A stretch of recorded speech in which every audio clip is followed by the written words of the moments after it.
So dear students, once again welcome to my channel The Excello Science. So बच्चों, जैसा कि आपको पता है, आपका जो चैप्टर है द वर्ल्ड ऑफ लिविंग, उसको हम कंटिन्यू कर रहे हैं और अभी तक आप सभी ने प्लांट्स की क्लासिफिकेशंस को बहुत अच्छे तरीके से स्टडी कर लिया होगा. Now we will move forward. Now we will do the classification of the animals.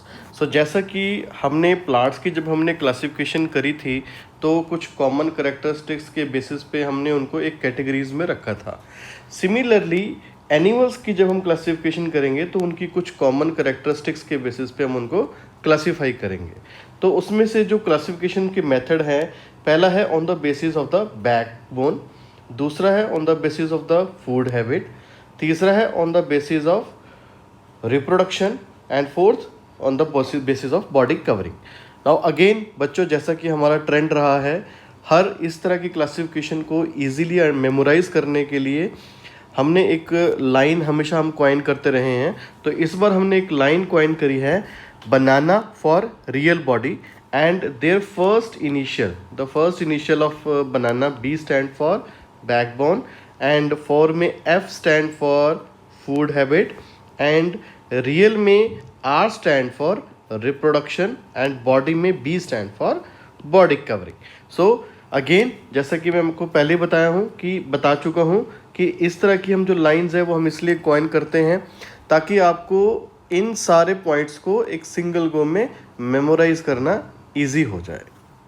Now in सारे पॉइंट्स को मेमोराइज करने के बाद हम पहला पॉइंट टेकअप करते हैं और जो पहला पॉइंट है that is classification on the basis of the backbone. और जैसा कि आपको पता है कि हमने जो पहला इनिशियल है कौन सा, बी, उससे हमारा वर्ड बना था बैकबोन. तो बैकबोन से आप क्या समझते हैं? बैक मतलब बैक साइड और बोन मतलब द बोन, यानी कि हड्डी जिसको हम बोलते हैं. ठीक है, तो यहाँ पे मैंने आपके सामने एक ये डायग्राम आपको नज़र आ रहा है जिसमें नॉर्मल ह्यूमन बींग्स में ये बैकबोन्स जो है इस तरह से आपको नज़र आ रही है. तो जिन एनिमल्स के अंदर ये बैकबोन जो प्रेजेंट होती है, आई अगेन रिपीट, जिन एनिमल्स में ये बैकबोन प्रेजेंट होती है उनको हम वर्टिब्रेट्स बोलते हैं.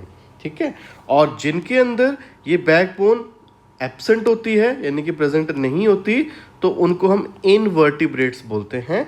और बेसिकली वर्टिब्रेट्स को हम क्या कहते हैं? These are the vertebrates are the small ring like structure. I am using the term ring like structure. आप देख सकते हो काफ़ी सारी रिंग्स है इसके अंदर और ये सारी रिंग्स जो हैं एक दूसरे के साथ वेल कनेक्टेड हैं और इसी वजह से ये जो इसको हम वर्टिब्रेट्स कहते हैं. और जो वर्टिब्रेट्स एनिमल्स होते हैं उनके अंदर स्केलेटन होता है, वेल डेवलप्ड स्केलेटन होता है, हार्ड बॉडी होती है और जिसकी वजह से वो प्रॉपरली स्टाउट एंड खड़े रह सकते हैं. लेकिन जिनके अंदर ये बैकबोन प्रेजेंट नहीं होती उनकी जो बॉडी है दैट इज़ वो काफ़ी सॉफ्ट होती है. क्या होती है? सॉफ्ट होती है. सो अभी तक आप वर्टिब्रेट्स और इनवर्टिब्रेट्स के बीच में डिफरेंस बहुत अच्छी तरह से समझ गए होंगे. नाउ वर्टिब्रेट्स के कुछ एग्जांपल्स हैं जो मैं आपके सामने यहाँ पे स्क्रीन पे शेयर कर रहा हूँ. तो सबसे पहले देखिए, जैसे रेप्टाइल्स में ये जो टॉर्टॉइज है that comes under the vertebrate. Fish, this lizard जिसको हम एम्फीबियंस भी कहते हैं, humans, ground dogs, whale and birds. So these all mammals, all animals which you can see on the screen, they are vertebrates animals in the examples. Now when we come to the invertebrate examples, you can very well see on your screen. Flatworm is an example of invertebrate. Jellyfish, starfish, scallop and snails and these sponges. After this, now let us move to the next classification जिसके basis पे हम animals को classify कर सकते हैं. तो that classification is basically on the basis of the food habit, यानी कि वो किस प्रकार का खाना वो खाते हैं. अगेन बच्चों, जैसा कि आपको याद होगा, हमने इसको मेमोराइज करने के लिए हमने एक लाइन याद करी थी, बनाना फॉर रियल बॉडी. उसमें जो एफ है that stand for the food habits. Okay, now अगर हम आगे बढ़ते हैं तो देखें इसमें, तो फूड हैबिट के बेसिस पे हम एनिमल्स को 3 कैटेगरी में हम डिवाइड कर सकते हैं, हर्बीवोर्स, कार्निवोर्स एंड ओमनीवोर्स. तो हर्बीवोर्स जैसे कि नाम से पता लग रहा है, ये 2 वर्ड से बना हर्ब और वोर्स, यानी कि ये प्लांट ईटिंग एनिमल्स होते हैं। ये वो एनिमल्स हैं जो प्लांट्स के ऊपर सर्वाइव करते हैं, इनकी प्लांट्स को खाते हैं। और जैसे कि एग्जांपल है में आप यहाँ पे गोट आप देख पा रहे हो। दूसरा एग्जांपल है कार्निवोर्स, यानी कि वो एनिमल्स होते हैं जो हर्बीवोर्स के ऊपर इनके ऊपर सर्वाइव करते हैं, यानी कि हर्बीवोर्स के ऊपर सर्वाइव करते हैं। जैसे कि tiger is an example of A carnivores. Now third category is omnivores. ये वो एनिमल्स होते हैं जो दोनों प्लांट्स के ऊपर भी और एनिमल्स के ऊपर भी सर्वाइव कर सकते हैं। And example is a bear is an example of the omnivores animals. Food habit के बेसिस पे एनिमल्स को जब हम क्लासीफाई करते हैं तो उसमें 4 और कैटेगरीज आती हैं, जिसमें से पहली कैटेगरी है फ्रगीवोर्स, दूसरी है इंसेक्टिवोर्स, तीसरी है saprophytes and fourth one is a parasites. Now frugivores word को हम अंडरस्टैंड करते हैं। बच्चों जो फ्रूगीवोर्स है that word is made up of frugi and vores, है ना। तो फ्रूगी वर्ड बेसिकली जो है फ्रूट से ड्राइव किया गया है। ये वो एनिमल्स हैं जो सिर्फ और सिर्फ, I am again using the word only, they feed on the fruit. Now example is a parrot is an example of the frugivores animals. Now insectivores, ये वो एनिमल्स हैं जो इंसेक्ट को खाते हैं। किसको खाते हैं?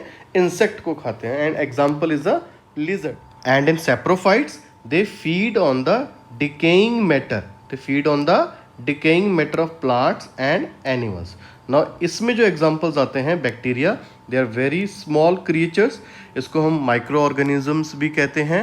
माइक्रो ऑर्गेनिज्म हम इनको इसलिए कहते हैं क्योंकि आप इनको नेक डाई से नहीं देख पाते, इनको देखने के लिए आपको माइक्रोस्कोप की ज़रूरत होती है। Example are the bacteria. And fourth one is the parasites. Now parasites ये वो ऑर्गेनिजम्स होते हैं जो अपना खुद का फूड बिल्कुल भी नहीं बना सकते।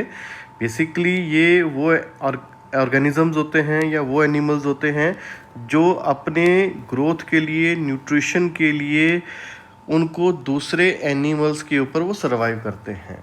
सो अपना वो उनकी खुद की कोई कैपेसिटी नहीं होती अपना फूड बनाने की। So basically they are totally dependent on the other animals और अदर ऑर्गेनिजम्स। तो यहाँ पे जो हम एग्जांपल्स देख रहे हैं, लीच एग्जांपल है, second example is a head louse and third example is a bed bugs.